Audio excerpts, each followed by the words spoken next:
I know is going to take all that energy she's put into activism and all that energy she's put into serving as a public defender. She's going to bring all of that into her work in the council. I know she's going to do great things in Astoria. Please give it up for Council Member-elect Tiffany Caban.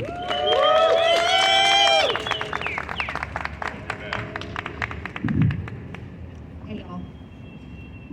First, I want to thank the Borough President's Office for the first ever Trans Day of Remembrance event. I don't take for granted for a single second that I'm standing here today as a council member-elect, ready to step into halls of power as an openly queer Latina because of Black and brown trans women who put their bodies on the line to fight for our entire community's dignity and ability to thrive.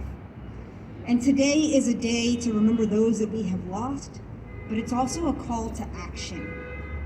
Because we are experiencing record numbers of violence against trans folks, record numbers of murders, particularly of Black and brown trans women, here and not just around the country, but around the world.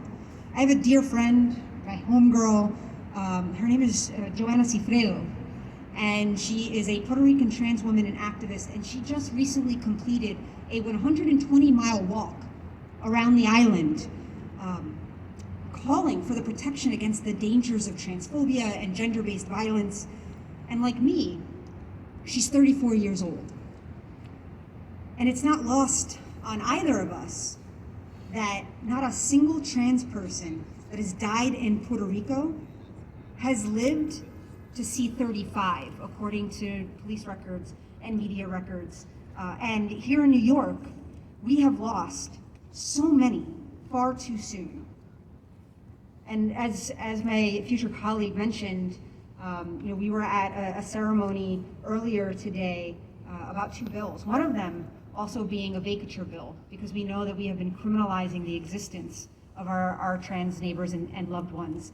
And it's one that would vacate criminal convictions to help reduce the exact violence that Mateo was referencing as collateral consequences, denial of access to housing, healthcare, education, and job opportunities. And so I want to share a sentiment that was shared at that ceremony again today, and say again that today is also a call to action, to fight for the health, safety, and dignity of all of our trans neighbors and loved ones, so that we can remember them not as lives cut short, but honor them as our elders, as leaders in our communities, as keepers of our stories and history and culture, and to celebrate their long, full, and vibrant lives.